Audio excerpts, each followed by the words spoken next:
Hi, I'm your host, Marsha Florence. Today we have with us the National Multiple Sclerosis Society, the Michigan chapter. Hurry back and join us.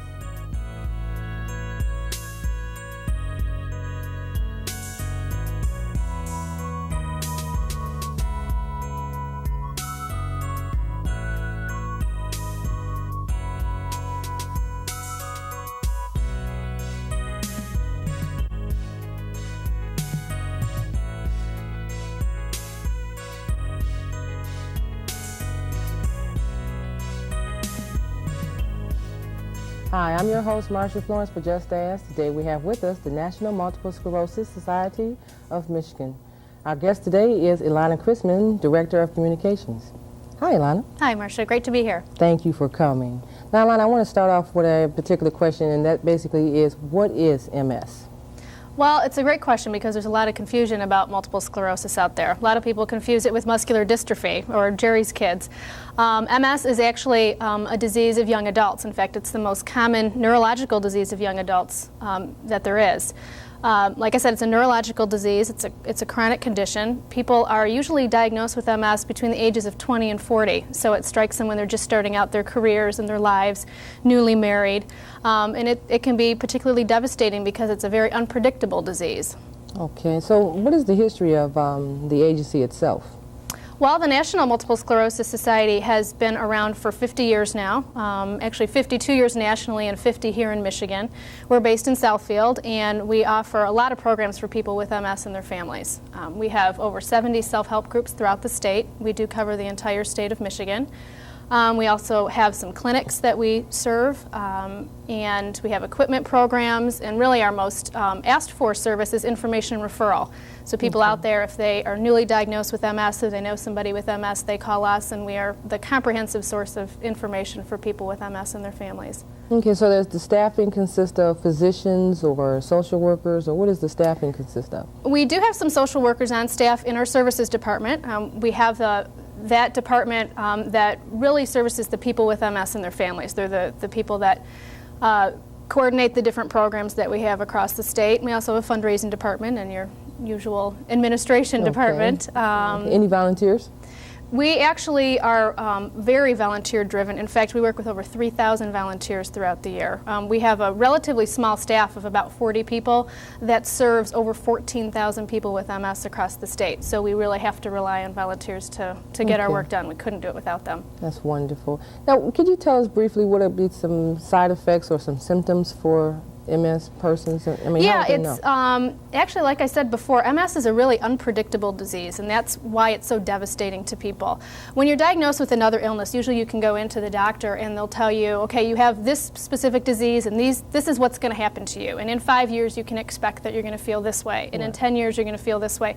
MS isn't like that at all, and a lot of people don't understand that.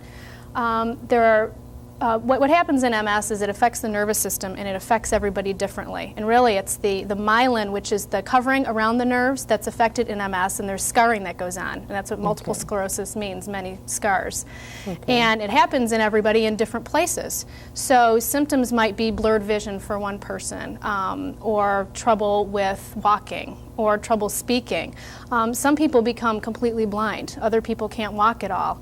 And another thing about MS is that the symptoms can come and go. People have attacks of MS, or exacerbations, as we call them. And sometimes an attack might last 2 weeks. Sometimes it might last a month. And then after that, people might gain full recovery back. And it'll be like nothing's wrong with them again. And sometimes people will only gain 50% of what they lost back. And that's why it's so frustrating, because it affects everybody differently. And when you're diagnosed, you never know what course the disease is going to take. Okay, now but that age criteria there, so a person doesn't know, they may have some types of symptoms coming on. Would the physician be able to tell them early on what they're feeling, or what the possibilities is that this may be MS? Or well, MS is actually very difficult to diagnose. Until a few years ago, when MRI, or magnetic resonance imaging, became more common, it was very difficult, and it took sometimes years for people to be diagnosed. But now with MRI, they can actually detect lesions on the brain that indicate MS. But usually people have to have several attacks before they even realize that they're going through something. Okay. Can MS, are they patients, clients? What do you consider them? People with MS. People, okay. Okay, the people with MS, when they come to you or call your agency and they say, I'm in need of this, that, what kind of services can they expect? Well, the first thing that we try to do is educate people on what MS is, because it can be really frightening. I mean, as we all know, we've heard about several assisted suicides of people with MS, and so when you're newly diagnosed, a lot of people are frightened and they think, my gosh, I'm going to get to that point where it's that bad. Actually, a large percentage of people with MS never end up in a wheelchair. It's a kind of disease where you probably know people with MS, but you don't know that they have it because they look so good, because it affects everybody differently and the symptoms come and go, like I was saying. So we try to educate them on that and let them know what's out there. We try to set them up with a very good neurologist so that we know that they're getting the best care. We give them information on all of the latest research. And now, just in the past few months, the MS Society has released a real powerful statement, really the first time in the history of our organization, that we have said as an organization we feel that when people are newly diagnosed, they should be on one of the 3 major treatments or medications for MS, and that will help slow down the progression of their disease. Okay. So we try to educate them, and we let them know what else we have available. We do have self-help groups, like I said. There's 70 of those across the state. Some people aren't into that, though. Some people just want information. So we have a quarterly newsletter that comes out that lets people know what different sorts of projects and programs that we have going on. We have educational symposiums that we give to both physicians and people with MS and their families. Okay. And a real focus of ours lately has been on the caregivers of people with MS. Because since people are diagnosed when they're so young, they could be looking at years and years of having this disease. As yet, there's no cure for it. We don't know the cause of it yet. So we realize that it really does affect the family, and we have to offer support programs for those people. That's the entire family at that. Yes. It could be the children, the grandparents, the spouse. Now, can most of the people with MS continue to be employable, or do they decide not to because of the conditions progressive? Well, again, it really varies. I know a lot of people with MS who do work, and they really try to. Sometimes accommodations need to be made, and we do work with some other organizations collaboratively to make sure that that's met. And of course, when the ADA came into law in the early 90s, that was a real positive thing for people with MS. So yes, usually they can keep working, and we certainly encourage them to. Okay. Now, do you have like a 24-hour hotline number or something, or basic hours? Well, we have basic hours, but then there is also counseling available for people if they do need it or in a crisis situation. Okay. Certainly. So the youngest person that can encounter MS is what age? The youngest person that I know personally is in her early 20s. It's usually diagnosed between 20 and 40, like I said, although there are some people who are diagnosed younger. And some people who find out in their 60s and 70s that they've had it. But usually those older people have actually been experiencing symptoms for a long time and only recently found out. So it's not considered an inherited genetic disease or anything? Well, no, not necessarily. It is not directly inherited, but there are some genetic factors playing around in there, and a lot of research is being done on that. There seems to be a higher incidence of MS in families where there is already MS, but the top researchers believe that that might have something to do with even the climate. For instance, MS, the state of Michigan has one of the highest incidence of MS of any state in the country, and they believe that might have something to do with the colder climate. So the colder, by the climate being cold here, it's not good or wise temperature for persons with MS? No, really what that has to do with is researchers believe that MS might be caused by a virus that was picked up early in childhood, and that it, in some people, that virus flares back up and causes MS in adulthood. That hasn't been proven, but that's one philosophy, in that virus would be found in colder climates. Actually, people with MS have more trouble in the heat. Oh, okay. 'Cause I'm thinking to myself, I wonder why my mother chose to be here in the cold all year. Never figured that out, Mom. But it's just like, well, when it's cold, I was wondering, does a form like arthritis appears in the bones or whatever, where they can lock or something, or normally that's not a part of it? Not with MS. Actually, like Okay. I said, heat seems to cause the exacerbations or the attacks of MS much more. Heat does, yep. Okay, okay. And Yeah, why would it's heat be different a that way. reaction? I mean, is that because it slows you down some, or? I don't really know, They haven't- honestly. okay. I don't know, but I do know that that people with MS do much better if they stay in the air conditioning. One of the main things that we have in the summer, a big program, is trying to get air conditioners donated or funding for them so that we can get those in the homes of people with MS who don't have it. Okay. Do you have a sliding scale? Is there? You're a nonprofit organization. Okay. So is there a pill bank or anything like that, or social workers on staff? Well, we do work very much with people who are in financial need. So our equipment program, for instance, is a great example of that, where people with financial need can have equipment loaned or purchased for them if they can't afford it. And what type of equipment mainly would be needed, or? They need wheelchairs or walkers or some adaptive equipment for their home, Okay. you know, maybe for the tub or something like that.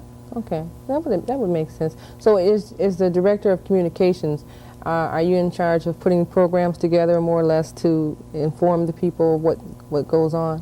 Yeah, a big part of my job is to help the public understand that MS is a devastating disease. It's not a fatal disease, and I think that that it's important that people know, though, that even though people don't normally die from MS, in fact, less than 1% of the people that have it actually die from it, it can be devastating. So, yeah, we try to get the word out, and we have a lot of other special events also that, that we work with the general public to increase awareness. Okay, so just a multiple of events that go on throughout the year Yes. to keep people aware and, excuse me, and fundraising events and things like that?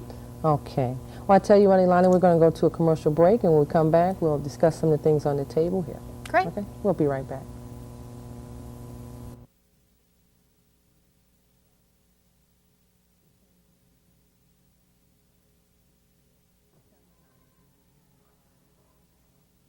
Sometimes when you hear him crying, you can't see him. Other times when you can see him, you can't pick him up. When you can pick him up, your legs might not work to get you there. Multiple sclerosis randomly attacks the nervous system, so you never know what life will be like from one day to the next. After 50 years of helping people with MS, we're closer than ever to a cure. Help us find it.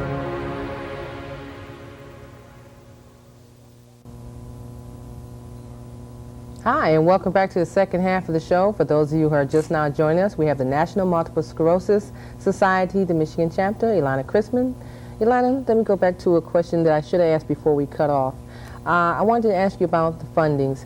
How much, and you don't have to give out direct numbers, but the type of monies that you all raise for MS? Well, actually, we're real proud of it. We just finished our audit for this past year, and this year here in Michigan alone, we raised $4.3 million. And we're especially proud because, as you know, people who donate to charities are very concerned about where that money's going. And 91 cents on the dollar at the MS Society goes directly towards our mission, which is to end the devastating effects of MS. Okay. Now, every year you do a walkathon? Yes, we have 6 major events, actually. The MS Okay. Walk is our largest. We have 14 sites this year. It's coming up the weekend of April 17th and 18th in 1999. Okay. We also have the MS 150 Bike Tour, which is a 150-mile, 2-day ride from northern Oakland County up to Michigan State University and back. We have over 1,000 people participate in that, and that's another one of our major fundraisers. Okay. And we kick off the year with our readathon and our golf events. And the readathon is really a great program for kids. They raise pledges per book that they read, and it not only instills this, a love of reading for them, it also teaches them about disabilities and what it's like to live with a disability. That's wonderful. Okay. Now, I noticed we have some brochures here. Anything in particular we need to know about? Well, we already talked about the MS Walk and the bike tour and the readathon. The longest day of golf is another event that we have, which takes place throughout the month of May. Okay. And this event is unique in golf fundraisers because it's not just a one-day event. People can pick from 50 courses across the state, and they get to play for free, which is Wow. a big thing for golfers. I don't know if Okay. you golf, but everybody seems to love that, and all they do is raise pledges on a per-hole basis. Okay. So that's one of our events that's really growing. Right. And another event that has experienced a lot of success for us is our Marathon Strides Against MS team. We have a team of about 150 runners that participate in the Free Press Marathon, which was just this past October. And they're led by a gentleman named Tony Rubino, who's one of our board members and is an avid runner himself. And this year, that small group of people was able to raise over $150,000 for the fight against MS. That's great. Now we have 2 T-shirts here. Now does the T-shirt change every year? Yep, So, that changes every year. These are actually the 98 versions. Okay. But we're real excited about our fundraising year coming up this year, and especially because so much of our money actually goes towards the cause. It's probably another thing people will be interested to know is really where that money goes. 60% of the money that we raise stays right here in the state of Michigan, and that goes to fund those programs that we talked about earlier, the self-help groups, the clinics, the counseling programs, and newsletters, and and all of those different programs that we provide for people with MS and their families. The remaining 40% we forward to our national organization, and most of that is used to fund research. The National MS Society is the largest funder of MS research of any voluntary agency in the country. And in fact, we've funded over $220 million worth of MS research since we were founded. And we're really, a lot of exciting things are happening with MS research. I mean, 15, even 10 years ago, there really wasn't a lot to be excited about for people with MS. But in the past 5 years, there are 3 new treatments for people with MS. We call them the ABC drugs. They're Avonex, Betaseron, and Copaxone. And these are drugs which have been shown to slow the progression of the disease. So if you were newly diagnosed and you got on one of these medications, you would have a very good chance of your disease not progressing as much as it would have had you not had that. And before that, all the treatments for people with MS were really symptomatic. Okay, now the persons who already have gotten the disease, more or less, can they take that same medication to slow it down, or? They can, yeah. There are still some clinical trials going on as far as using these medications for people who have a more progressive form of the disease. See, some people with MS have a benign form where they might have 1 or 2 attacks in their lifetime and it really doesn't affect the way that they live at all. The majority of people have relapsing remitting MS, which means that their symptoms come and go. And like we talked about, they never know what symptoms those are going to be. Those are the kind of people that this really helps with. And then there are people with the more progressive form of the disease. And unfortunately, I know a couple of people who have the progressive form, and they can go very quickly from being very active to being in a wheelchair and really needing a lot of support. Excuse me. Now let me ask you this. When you say the support groups, do they assist the family members as well as the person with MS themselves, or how does the support group at large help the family? Well, we have a lot of different kinds of self-help groups, actually.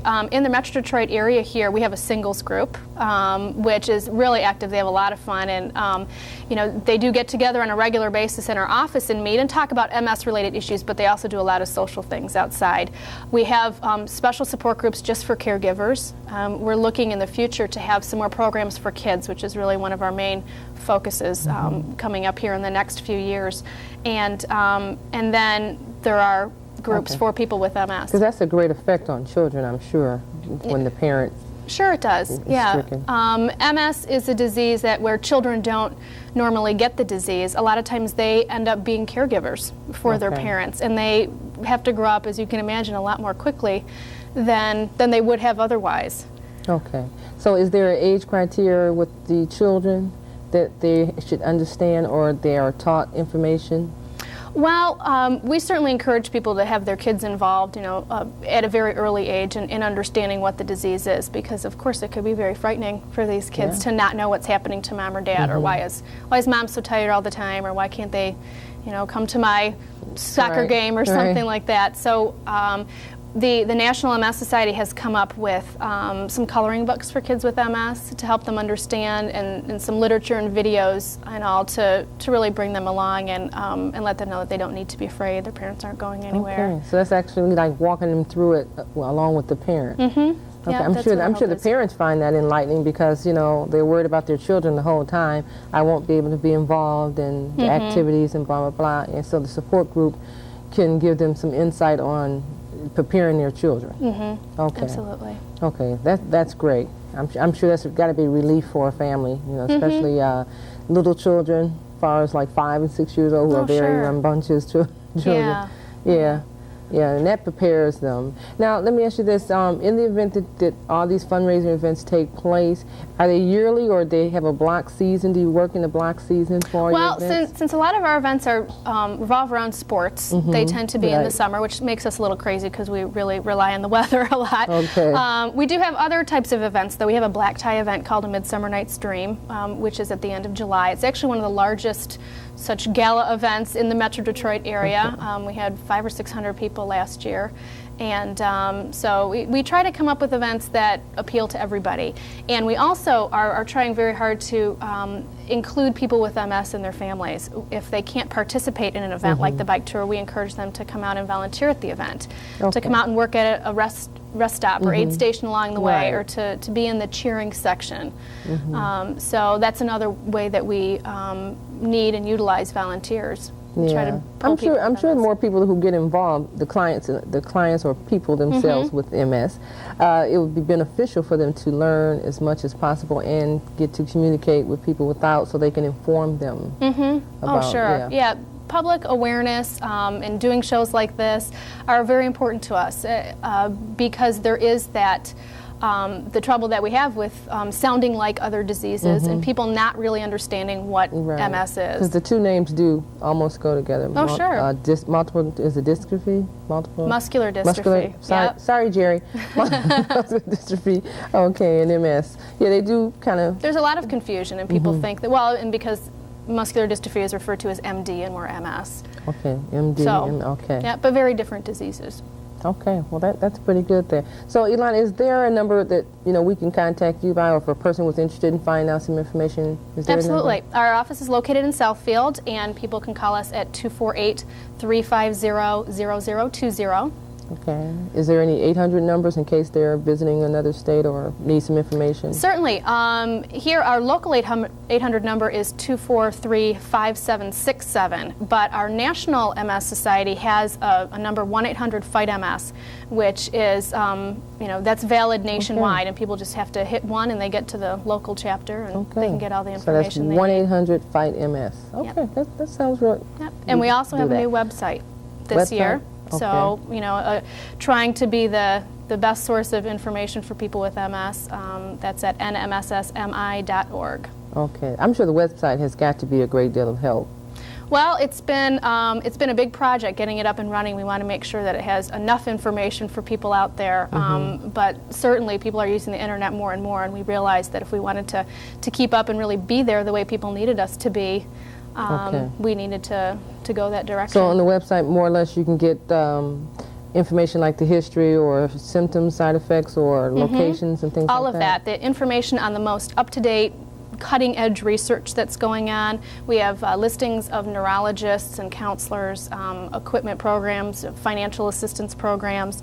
That's all through our information referral. And we also have information on all the fundraising events, so people can get online there, register for some of those online, make a donation. That's the key. Yes. Okay. Well, all that sounds very, very beneficial to MS Society, and especially the clients themselves or people themselves. That way, it seems like there's no way that they can't be informed on what's going on as far as the MS Society is concerned. Yeah, I think so. Our goal is really to have everybody who is diagnosed with MS or knows somebody with MS to call us, because I think there's a hesitation on some people's part. If you're diagnosed with a disease, you're almost afraid to find out, or they think if they call us that we're going to bother them or keep calling or ask for donations. And we're just not like that. We want to be there for people. We want them, at the level that they want to be involved.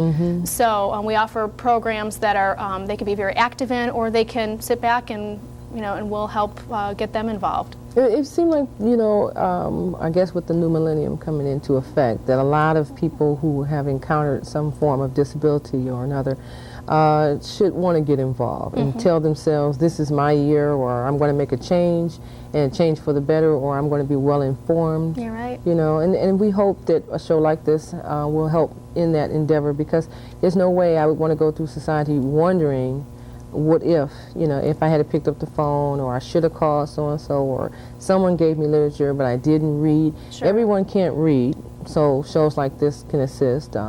Everyone can't hear. Literature and sign language interpreters can, interpret. There's so many ways and avenues to get the message across that it's almost to everyone's advantage, young or old, to take advantage Sure. of any program that's out here and benefit from it, whether it's financial, transportation, medical, any of that, because I find it very hard to believe that the cost for transportation for a person with a disability is so extreme. It truly is. Mm-hmm. And another large part of what we do is to advocate for people with disabilities, not just people with MS. We were very instrumental in the wheelchair lemon law a few years ago, and our chapter president was there when the ADA was signed. You know, we're very actively advocating for people with MS and all disabilities so that things like that won't be a problem. There's so many issues, long-term care, and you know, especially with a disease like MS that people can have for years and years. And there are so many good organizations out there. I know that you've talked to a lot of them, and yes. people wonder, why should we support the MS Society? What is it about it? And I think in response to that, I say that MS is a disease that really its time has come, that research is accelerating to a point now where the top researchers believe that within the next 5 years they're going to be able to halt the progression of the disease, and then the next step will be to recover some of the function that has been lost by people. Most So it's very exciting. We're in the home stretch, Yeah. and you know, with so much of your dollar going to help the cause. Well, Ilana, we can That's tell. my little cheerleading I thing. got you. we can tell you're well on your way. We're going to wrap this up, but before we go, we want to find out, you provided us with some footage from a very special and touching tape here. Yeah, it's wonderful. The talk that we've had about families and how MS affects children, the MS Society, in an effort to reach out to those kids and help them express themselves, created a program called MS Through the Eyes of a Child, where children had the opportunity to do some artwork, kids between the ages of 5 and 15, and they wrote an essay about it, and they put together a videotape that highlighted some of the most compelling pieces of this, and it gets me every time. Okay. So. Well, ladies and gentlemen, we're going to close with that very special footage from the MS Society. And as you all know who I am, I'm Marsha Florence. And as I always say, if you know someone with a disability, don't be afraid to ask. Just ask. I'm your host. Thank you.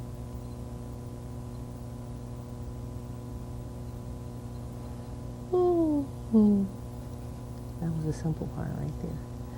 So we just sit and nod and, you know, see how fast that was?